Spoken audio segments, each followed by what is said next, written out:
Bonjour chers frères et sœurs en Christ, c'est une joie pour moi de vous rencontrer encore une fois ce matin, très tôt ce matin, de façon matinale, parce que nous devons dévancer l'aurore, nous devons louer, élever le nom de l'Éternel, nous devons le proclamer, le servir, prêcher la bonne nouvelle dans le nom puissant de Jésus.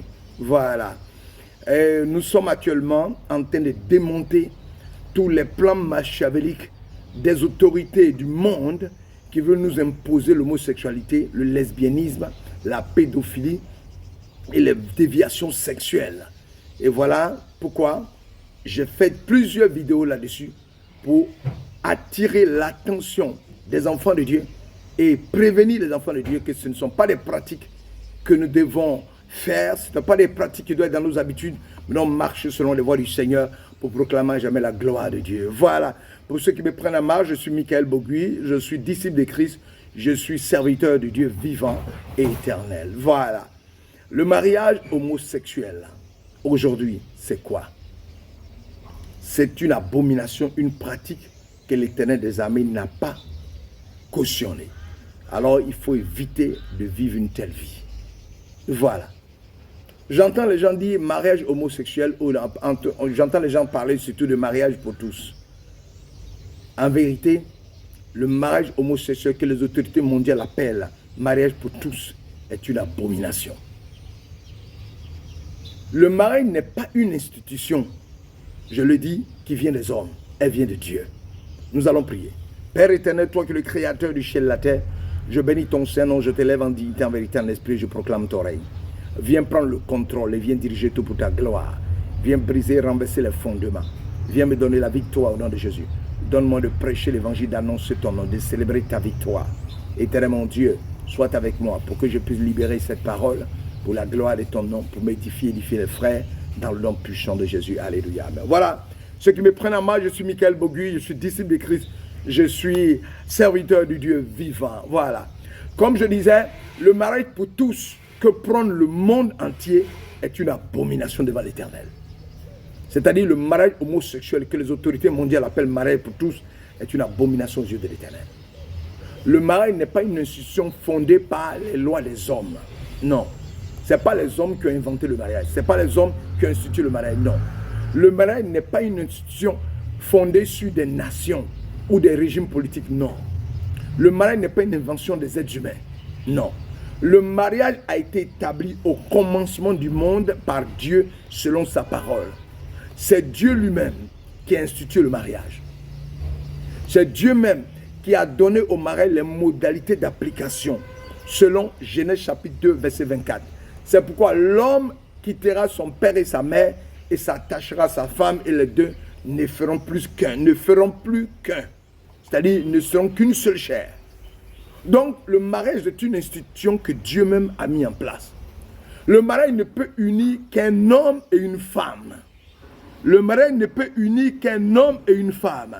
En effet, il a plu à Dieu au commencement d'amener vers l'homme une personne qui lui est semblable de nature, mais différente de sexe. Je reprends. Il a plu à Dieu. Je vais répéter ça, c'est très important. Au commencement d'amener vers l'homme une personne qui lui est semblable de nature, mais différente de sexe. C'est écrit dans la parole de Dieu. Chacun étant le complément de l'autre au point de former un seul corps. Un seul corps. Genèse chapitre 2, verset 18 à 24. Genèse chapitre 2, verset 18 à 24, j'ai précisé. L'Éternel Dieu dit, il n'est pas bon que l'homme soit seul, je lui ferai une aide semblable à lui.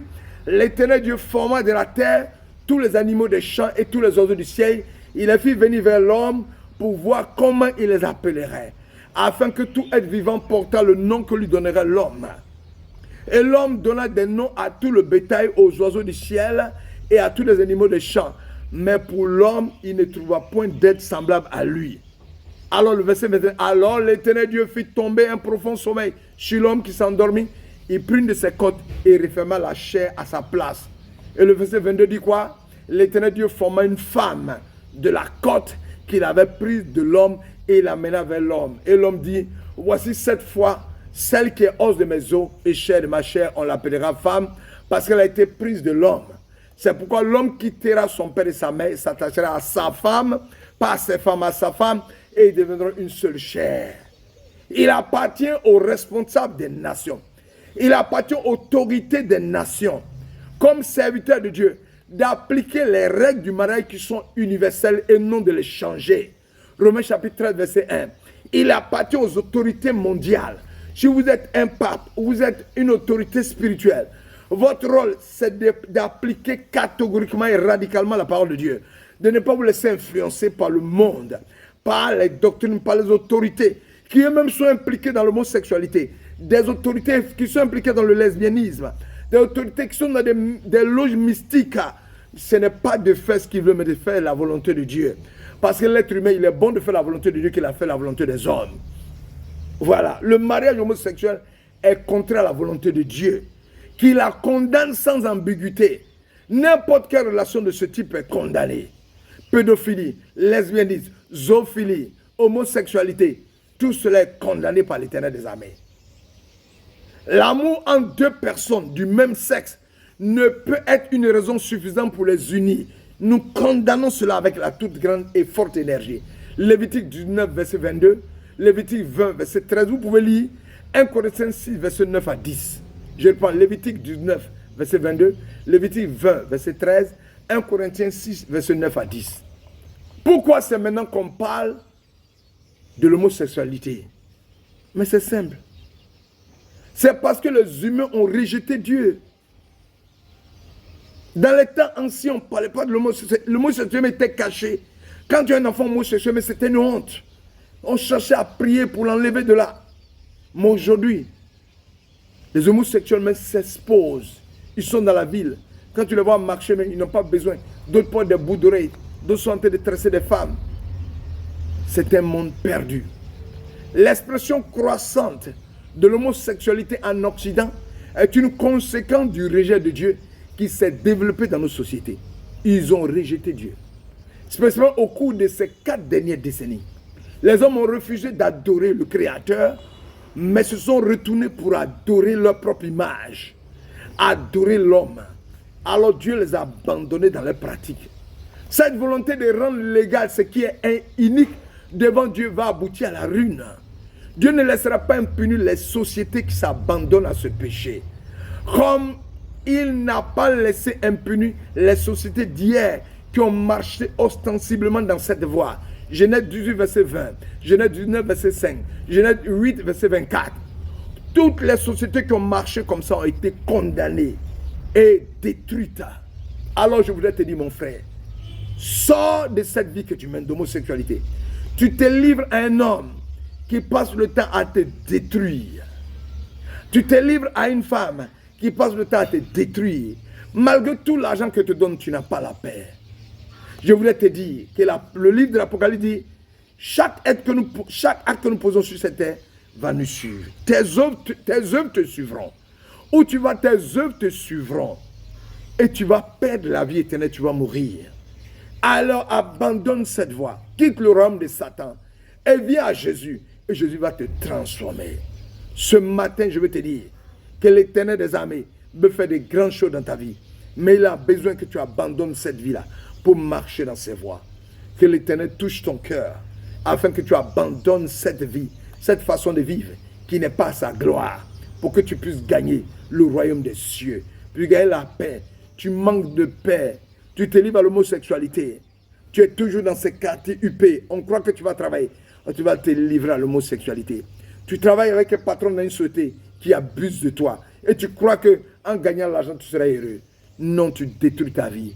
Tu vis avec une femme qui finit par avoir des rapports de lesbianisme avec toi. Sors de ces vaines façons de vivre et accepte Jésus. Tu es attristé, ton cœur manque de paix. Je vais prier pour toi pour que tu abandonnes cette vie. C'est une abomination. Oh, roi des rois, seigneur des seigneurs, mon frère qui me regarde, qui se livre à l'homosexualité. Ma soeur qui me regarde, elle est une lesbienne. Oh, cette maman qui me regarde se livre au lesbianisme parce qu'elle a beaucoup d'argent. Cet homme se livre à l'homosexualité. Oh, regarde cet homme de Dieu, il se livre à la pédophilie.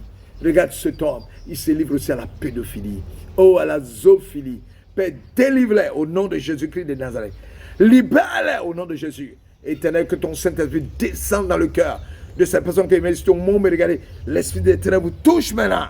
Et vous libère au nom de Jésus. Afin que vous ayez la paix et que vous ayez la paix en abondance. Père, libère-les, délivre-les, casse les chaînes, libère-les. Et que ta grâce, ta paix soit dans la vie. Au nom puissant de Jésus-Christ de Nazareth.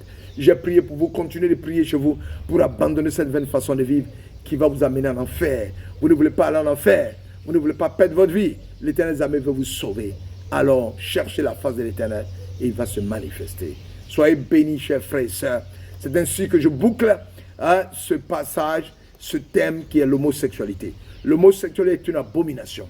Le lesbianisme est une abomination. La pédophilie est une abomination. La zoophilie, avoir des rapports sexuels est une abomination. Sors de telle vaine façon de vivre.